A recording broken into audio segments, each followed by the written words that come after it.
Hi beautiful people, welcome back to my channel. I feel like I'm keeping up with my promise of keeping the content flowing. I'm in kind of sterile surroundings, if you can tell. I am back in Colorado Springs. Actually just arrived maybe 30 minutes ago, if that. Getting settled into my room here at the training center. Back in town for a follow-up on my knee. Before I go any further, you know the deal. Go ahead and subscribe if you're not already subscribed, and of course hit the notification bar for updates on anytime I post a video. Today is November 6th. My hope was to be back in full training by now. I'm still limited to riding bikes, pool workouts, any sort of non-impact work, but I cannot do running. I run, so if I can't run, it's not, you know, a good thing. I was told that the process wouldn't be an easy one, of course. I'm still in pain. What the doctor said it would be a roller coaster. Some days would be good, other days not so much. As I was preparing for this trip, I was like, of course I'm having a good week. You know, I wasn't really experiencing very much pain, didn't have any swelling in my knee, but now that I'm here, I'm actually feeling a little bit of something, and there is a little bit of swelling. Of course, I'm gonna take you guys along for the ride. Tomorrow, my first appointment is with Dustin, physical therapist, but he's a doctor of physical therapy. So I'm gonna see him tomorrow. We'll do some assessments and see what happens from there. I'm hopeful. I'd like to be back on the track as soon as possible. The thing that's on my side though is that, as you should know by now, is that the World Championships is later. I'm saying this year because in my mind, you know, training for 2019 starts in November. So this is a new year for me. You know, the 2019 World Championships is actually the end of September into October. So I have a little bit of wiggle room in terms of when I would like to start training, and I'm not putting pressure on myself in the sense that I want to be ready for indoors. I don't think that I'll run an indoor season. You know, at this point I'm like, get healthy, get back to the times that you know you can run, and be competitive. So that's my focus. I feel like I look really sleepy, but it's been a long day. I was in Tallahassee over the weekend with my fiance. Flew home for about a little over 24 hours. So as you can imagine, of course, I forgot some things. And then I went to the store. In particular, I forgot a bonnet for my hair. So I ran to the Walgreens and they ain't got no bonnet. So I think I found a terry lined shower cap and I found a turby twist thing. I'm gonna have to sleep in one of these things because I don't have a bonnet. I checked into my room and I have no TV. I guess that's a sign that I just need to read my book and go to bed. I did buy some wedding books, magazines, I mean, at Walgreens, as well as, you know, the hair stuff. Probably gonna read my book though, because my book is starting to get a little juicy. I'm finally reading for leisure. I'm reading Sharp Objects by Gillian Flynn. I honestly only picked it up because the author wrote Gone Girl. I liked the Gone Girl book and the movie, so I was like, well, I'm gonna read it. Anyway, I'm done rambling. I'll see you in the morning. I guess this would be considered day one. I have about an hour until my first appointment, and so I am walking to Starbucks because I wasn't really a fan of the breakfast the last time I was here. Y'all know how I love my Starbucks. It's 35 degrees, y'all.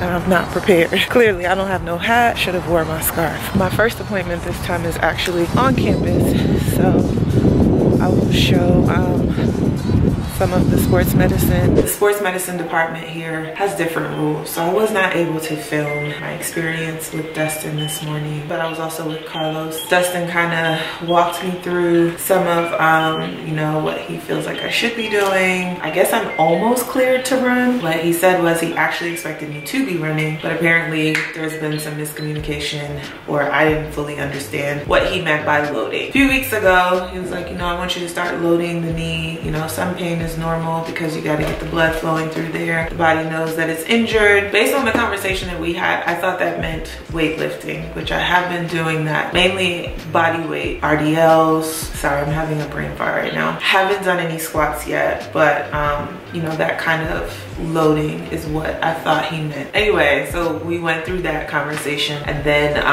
we went through some testing. He did an ultrasound on me to kind of check the blood flow and the edema in the area, which I do have a little bit of edema in the area, which he says is normal, not anything to alarm him. So I did some testing, I guess some kind of plyometric testing. I'm trying to paint the picture as clearly as I can because, like I said, I wasn't able to record any of it, but I did some anatomical testing where they have, I think they're called force plates, and they're built into the ground. They hook me up to some sensors, hook me up to a computer, and then they basically measure the force that I'm applying doing certain things. So I was able to squat jumps, single leg jumps, which I was surprised. It was uncomfortable, but I wasn't in pain. And for the most part, I can say through the testing, although it kicked my butt, I do have a workout that my strength coach sent me to do, but I decided to have lunch, come back, work on some emails, and then go back to do my workout. Through much of the testing, which was obviously physical exertion, I was fine. There was only the single leg jump that it was like, again, uncomfortable, but not necessarily painful. So tomorrow, when I go back, they will assess all of the measurements that they took. Like I said, we did some physical tests, but then they also did some range of motion testing. So like just measuring how far, you know, I can flex, and et cetera, certain joints, whatever the case may be. I'm gonna have a blood test done. Typically have a blood test done every year, which thankfully now I'm gonna get it done here so I won't have to pay for it. One of the things that he mentioned, he was like, you know, this is a bone injury. He's like, you know, I'd be interested to know if you're deficient in vitamin D. And I was like, oh no, I am. I see a homeopath at home. Yes, that is something that I know in the past I've tested for a deficiency for. So he ordered a blood test tomorrow morning. So I'm going to take a fasted blood test in the morning. We're gonna do some light running. Interestingly enough, he said I'm not really cleared for jogging. Jogging would actually hurt. But I guess it kind of makes sense. But he would like to see me not fully sprint, but kind of run in between a jog and a sprint. So in my mind, I'm thinking, okay, kind of like what I would do for my warm-ups. I don't typically jog for warm-ups. I do strides, but we'll see tomorrow, because he's gonna take me through a functional workout, you know, put some weight on my back and do some squats. You know, he asked if I had some videos of me lifting, because the area that I have the injury in, we found that I'm quad dominant. He looked at a couple of my videos. He said my squats are fine. Power cleans, I'm quad dominant. That is something that is possibly putting stress on the area of the knee that is aggravated. I don't want to say it's a small fix, but the thing that he's like, you know, anatomically I'm doing most of the power clean correctly. It's just moving the bar from the hip up to the catch where I should be on my heels. I'm still forward on my toes. I'm not, you know, activating my glutes and my hamstring as much as I should. So we're gonna go through some drills, and it's not gonna be an overnight fix, but that will be something that we'll be implementing to work on that, to kind of take some of that pressure off, since I am quad dominant. While it's 35 degrees, the altitude, oh, that was kicking my butt too. Rehab period, I don't care who you are, no matter how fit you think you are, like when you start getting into those very muscle specific workouts, even working with my strength coach, when we do some anatomical work or some functional work where it's like, this should be easy because you're not doing heavy weights, or those workouts are challenging. And so the PT was like, oh, this altitude is getting to you, huh? I was like, thanks for reminding me because I'm over here struggling. It's day 2. I have to go get my blood test done at the hospital, which the way that the lady described it to me yesterday, it sounded like it was on campus. It was right next to the sports medicine building. Did you just see my breath? I have to leave the campus. I mean, it's next door to the campus. I'm kind of being dramatic, but it's 29 degrees. I'm freezing and I'm not prepared for this. And I'm hungry because it's a fasted blood test.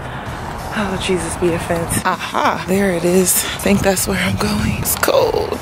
I just finished up my assessment. We did some lifts, as you can see, to kind of correct some of my angles, lifting to take that pressure. Like I said yesterday, being quad dominant, trying to take some of that pressure off of my knees. Now I'm gonna do a quick physio ball workout, and then I have a massage at 2, and I was supposed to stay till tomorrow, but Dustin said we're finished. So I'm about to try to find a flight home tonight or first thing in the morning. Also, great news. I am clear to run in a straight line. Can't go around the track yet, but we are cleared to run in a straight line. So that's forward movement. Luckily right now, you know, doing grass training, we do have access to some pretty long fields, so I probably can get in some like straight 300s, straight 400s, although I would like to build my way up to that, but we'll see. Yeah, I'm excited.